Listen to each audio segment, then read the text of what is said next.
Hi everyone, welcome back to my channel. Today I'm going to be trying a trend that I've been seeing all over recently called the I Wanna Be a YouTuber challenge. Basically how it works is that I'm going to give all of myself to this hobby, all of my hopes and passion and energy with no identity left outside of the brand, so that when I'm burnt out and don't enjoy it anymore and still get no views, there will be nothing fucking left of me. So if you're new here, please be sure to like and subscribe, and let's get started!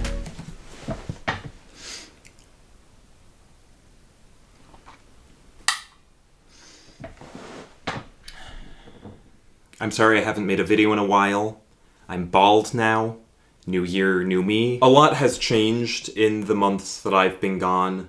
More and more, it feels like the world has fallen apart. Like society is crumbling, like there's no future in sight. Because the Gen Z kids all want to be YouTubers. Who will care for the sick? Who will feed the hungry? Who will keep society afloat when we have a whole generation of self-obsessed vloggers? Look, I know that as a 22-year-old fresh out of college, I am technically a member of Gen Z myself, but I'm not like the other Zoomers, okay? I have dignity. I have integrity. I would never stoop so low as to make a YouTube video. But there's this survey data that's gone around social media a few times showing that the most common job kids these days want is YouTuber, followed by blogger/vlogger. The first result that's not some form of entertainment job is doctor spelled wrong. And then number 8 is athlete/teacher.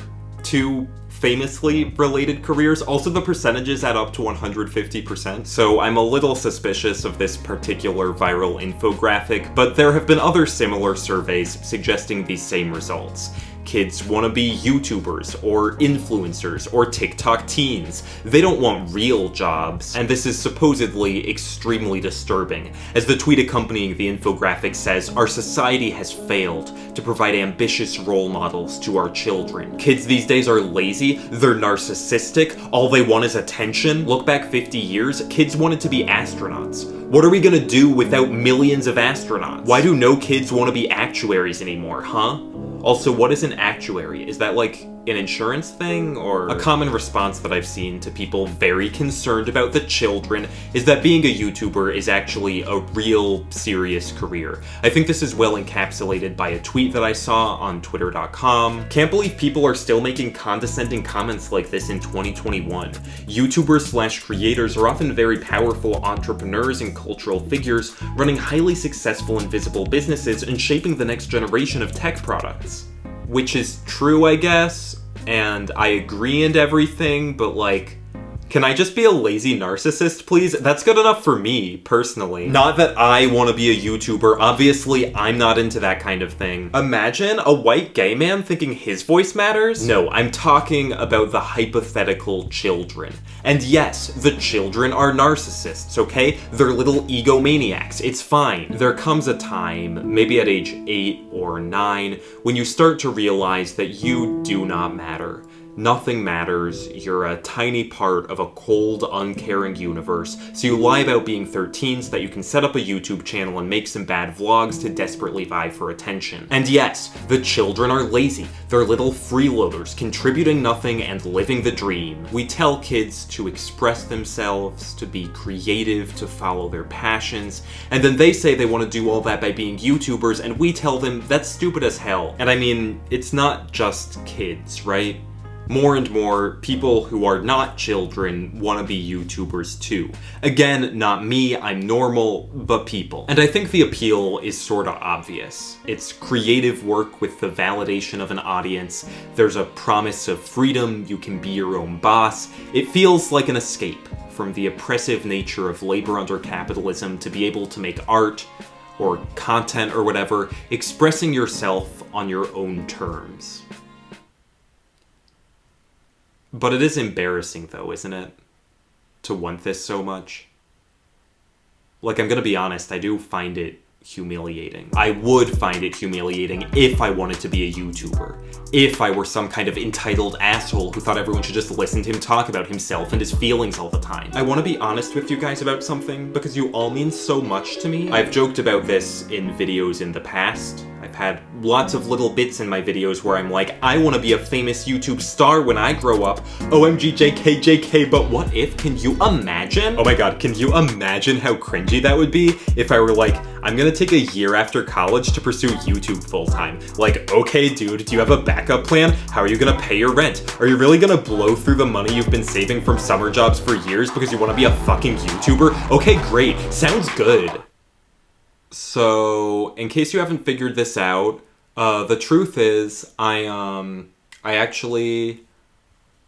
to be a YouTuber. I do want to be a YouTuber. That's maybe a misleading thing to say because I am in fact a YouTuber already. I'm making a YouTube video right now and have made many in the past. But I guess what I mean is, I want to be like a successful YouTuber.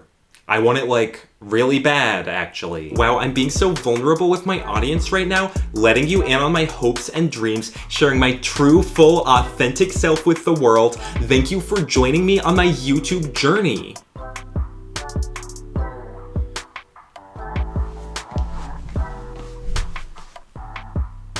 I've been looking through some of the hottest YouTube trends and video ideas to see what keywords could help my channel blow up in 2021. And I'm gonna go through a few of them quickly, get that watch time. What I eat in a day, vegetarian edition.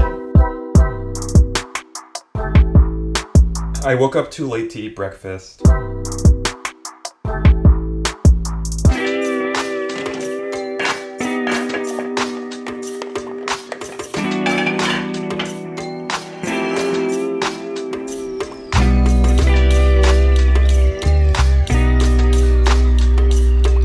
It's a little dry reheated, but still okay. I'm exhausted, so I'm just gonna be making this box of mac and cheese tonight. It's a different shape this time for variety. Paw Patrol. Sending a quiz to every boy I've had a crush on. So basically with this trend, you send a survey to your past crushes to learn what they were really thinking about you. I've made a quick survey through Google Forms. I'm a little nervous, I don't know what he's gonna say, but I'm gonna send this to my crush from college, Luke. He was so cute, and sorry, I'm just seeing his last texts to me, and I don't think he wants to hear from me right now. How to get views on YouTube. A lot of people are wanting to know how to get views on this website, and here's my advice. You just need to be authentic. Find your own unique voice. Find your own special thing. Don't just do something because it's what you've seen everyone else doing. Do what's meaningful to you. Buying a whole new wardrobe. Try on haul. It's not really the best time for me to do that right now. Just like financially. I do not dream of labor. So this is a trend where people talk about their relationship to work and critique the notion of the dream job. Sometimes these are people who pursued high-level careers or traditional ideas of success before realizing that they didn't find it fulfilling.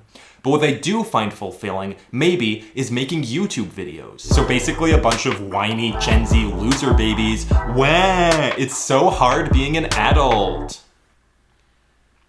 Unicorn shapes today.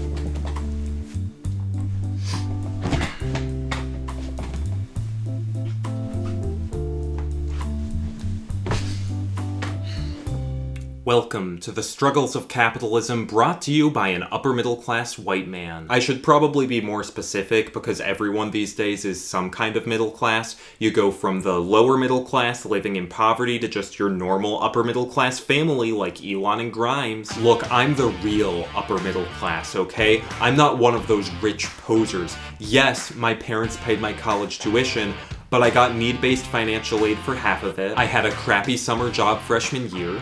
Not because I really needed the money, but to build character. I've been wondering if I should downgrade to a flip phone because my brand new iPhone 12 is just too addictive. Fancy restaurants are so elitist, which is why I love stopping by Panera for some $9 mac and cheese. I grew up wealthy enough to imagine that getting a job was less about making money than about finding meaning. So imagine my surprise when I learned that I apparently actually need money to live, like for housing and food and stuff. What the hell? Why did nobody tell me about this? Turns out I'm part of a downwardly mobile generation and don't actually have the financial security to only do things I find meaningful. Like YouTube? Is YouTube what you find meaningful? Pretty embarrassing, but tell me more. I've made videos since I was around 10 years old. My earliest videos are on DVDs in my parents' basement, a mix of movie parodies, puppet shows, and stop-motion animations, but pretty quickly I started uploading them to YouTube, inspired by YouTubers like Charlie Is So Cool Like, Ryan Higa, The Vlog Brothers, iCarly. The meaning of YouTube to me has changed a lot over the years. At times it's been mostly an artistic outlet, at other times mostly a social platform. I've been through my oversharing phase, my convoluted sci-fi narrative phase, my filmmaking phase, and my daily vlog phase. I am embarrassed sometimes about the fact that I've been making YouTube videos for over 10 years and still have a pretty small channel. Like, how pathetic I must seem to have dedicated so much of my life to this narcissistic activity and still just get like a couple hundred views per video. Which when I was 12 and got like 5 views would have seemed amazing, and I am genuinely appreciative of everyone who's watched over the years. Thank you so much to my loyal fans. You're my family, I love you, and I know you'll always have my back no matter what I do. No matter who I hurt. But I mean, it's not quite Mr. Beast levels, right? And I've seen enough 13-year-olds posting cringe on social media to know that the attention-hungry desperation of online influencer culture seems all the more shameful when you're not getting the attention that you seem so hungry for. And like, I don't think this shame is correct, really. There are YouTubers I watch whose videos I think are good and valuable and who get less views than me. There are YouTubers who suck, who get lots of views. This is not a meritocracy. Even if it were a meritocracy, it's fine to be shitty. It's fine to do things you enjoy that you're absolutely horrible at. And I do enjoy this.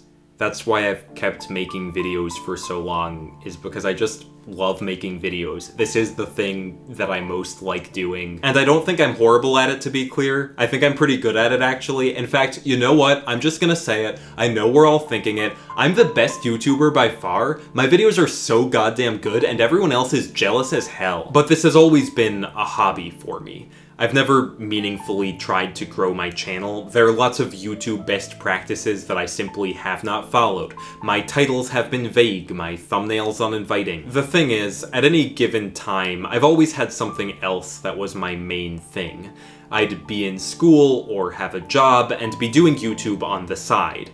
But that meant I never had as much time to dedicate to my videos as I wanted. And I mean, I've been lucky enough to have liked most of the things I've been doing well enough.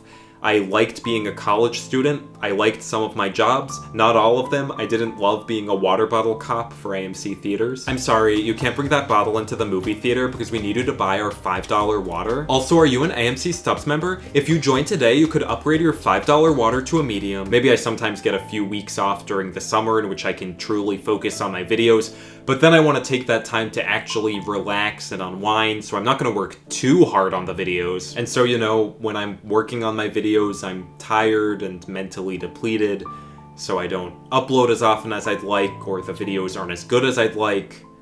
I'm sorry I haven't made a video in a while, and this isn't a unique situation, right? I don't think most people spend most of their time doing the things that they most want to be doing. Maybe you can convince yourself that you are, you can convince yourself that your work is your passion, but it's probably not most of the time, right? You're working for a boss, you don't have control of your labor or your time. In the words of Karl Marx, this shit sucks, dude, am I right? But like, I have this thing that I like doing and that I want to do more of, and that I'd like to be able to dedicate my time and energy to. And there are people who do this as a job, And I know it's a long shot, but I'm gonna try. This is my main thing now for the time being. I'm taking a year to treat this as a full-time job. I'm gonna be putting a lot of work into my channel, I'll be uploading more regularly, I'll be trying to appease the mystical algorithm, and now that I'm saying all this, it'll be even more cringy and embarrassing when I fail. The desperation is right on the surface. I want to be a YouTuber. Please support me on Patreon. I don't want to be bound to the whims of some corporation.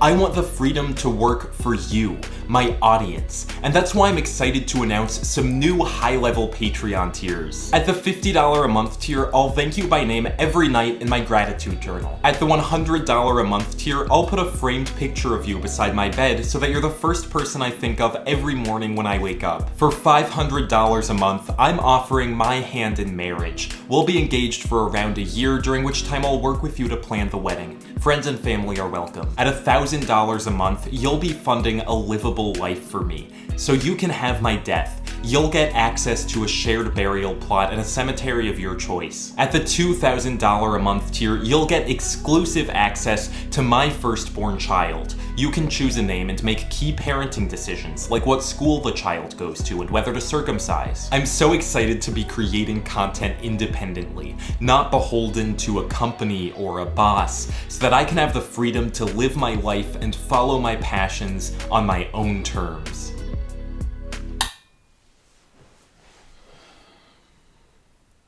When I was growing up, a socially anxious, closeted queer kid, watching YouTube videos helped me feel less alone. And I truly hope that sharing my voice can do the same for people with enough disposable income to support me on Patreon. What I want more than anything, what I've dreamed of since I was a child, is to reach 4,000 hours of annual watch time so I can run ads alongside my videos. I am so grateful for the opportunity to produce content that helps YouTube collect data on how users interact with that content. Making videos for me, up until this point, has always been a hobby. It's felt external to work. And so, in my imagined YouTube success story, making a living by making videos feels like an escape from capitalism. I'm free from capitalist power relations because I own the means of production. I own my video camera. I own my microphone and my lights. I own my editing software. I have control over how I make my art and how I spend my time. I'm liberated from the demands of capitalist hierarchy. I'm escaping capitalism by making videos for YouTube, a subsidiary of Google, the 4th largest tech company in the world. Cool, great, love that. And I mean, I've already been working for Google, right? Since I was a kid, my passion, my creativity, my self-expression has also been free labor producing value for Google. YouTube runs ads on my videos now. I can't turn them off. I'm not in the partner program. I don't get any of the ad revenue. I think when I say that I want to be a YouTuber, people likely think that what I want is fame. I want to be adored, admired, venerated. I want to make millions and live in a mansion in LA. I'm just dreaming of a hype house to call home. That's not what being a YouTuber looks like for most YouTubers, though. For most YouTubers, it looks like maybe making just barely enough from their videos to get by, or not quite enough to get by, or enough to be a side hustle to their day job, or working hard at this and it never paying off, but you keep pushing on because you truly believe in the promise of online meritocracy. Even if you do make enough from YouTube to live comfortably, this is not liberation from capitalism. You don't own the means that make your success possible. YouTube owns the platform, they own the data centers in which your videos are stored, they own the algorithms determining who your videos are shown to. You are laboring on a platform over which you have no control. And I still want it, right? I know that the dream of freedom and self-expression is obscuring a system of exploitation and precarity, and I want it. I want it so bad. I think this is part of the embarrassment of wanting to be a YouTuber. Like, I don't usually say I want to be a video producer or a filmmaker or an artist. No, I want to be a YouTuber. I want to be a content creator, an influencer, a brand. I used to imagine that my videos were somehow outside of capitalism, and then, yeah, I upload them to this corporate website, but that's not what they are at their heart. But as I start treating this as a job, I worry that illusion will grow harder to maintain. Like I talked about Gen Z in this video, just so I could put a searchable keyword in the title. As I was shaving my head, I was thinking about how fitting a change in appearance would be for my online rebranding. And I can try to talk honestly about my experience wanting to be a YouTuber, but I can't deny that the narrative is filtered through consideration of what might be compelling to potential Patreon supporters. They need to see the passion. I can be self-aware and sardonic about my own self-branding, and that's just part of my personal brand. I was thinking about this video in the shower this morning. I was feeling a little stuck with it, like I'm just constructing this narrative of cynical hopelessness. I was feeling disparaged. But then I used some Aussie Miracle Moist Conditioner that made my hair silky smooth and left me feeling restored, refreshed, and rejuvenated. And I realized what I think I've always known deep down.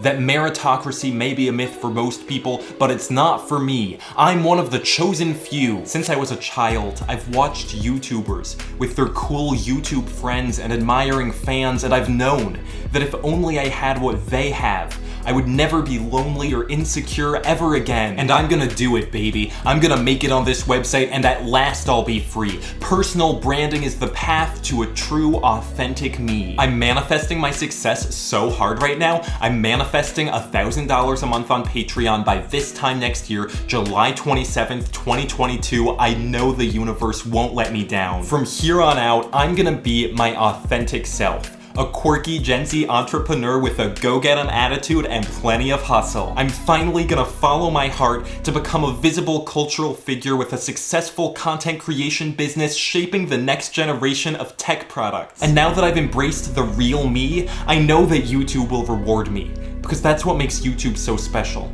Authenticity. It's all about authenticity. I'm your friend, and I'm talking right to you. You're unique, and you're special, and I see you, and if you follow your dreams like I am, maybe you can be a YouTuber too.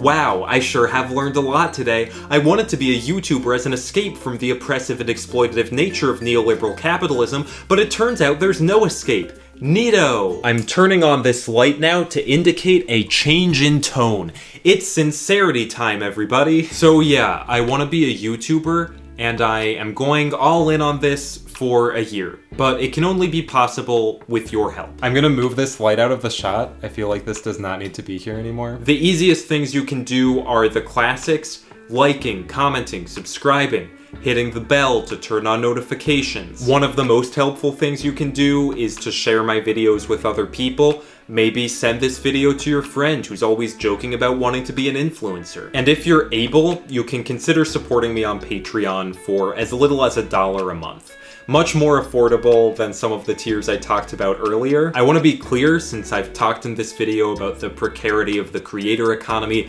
that I'm gonna be fine. I'm very lucky to be financially well off enough to do this. I have some side gigs planned, including freelance video editing. Here's my email if you want to hire me to edit for you. The point is, don't give me money out of pity, but if you're financially able and you enjoy my videos and want to make it possible for me to keep making them as good and consistent as possible, I would appreciate it. For $1 a month, you can get access to my new videos a few days early, along with deleted scenes, bonus footage, and behind-the-scenes updates. At $3 a month, if I'm feeling indecisive about what video to make next, or what thumbnail to use, or something like that, I'll make a poll that you'll be able to vote in, and you'll also appear in my video credits. Like these cool people. At $5, you'll get access to some papers I wrote in college. Some of them are good, some of them not so much. At $10, I'll send you friendly handwritten postcards. At $15, this is a good one in my opinion, I'll take a few cents from your contribution and put it towards an ad campaign targeted specifically at you, so that you'll get me as a pre-roll, hopefully. And then at $20, sometimes I get props or costumes that I only need for one video, things like hats or t-shirts or posters. I got this exclusive, one-of-a-kind vegetables poster printed for a video recently. So you'll get that or something like that shipped to you. And then we get into, you know, marriage, etc. available now. I'm excited. I have some cool videos planned. Thank you for watching. I'll see you soon.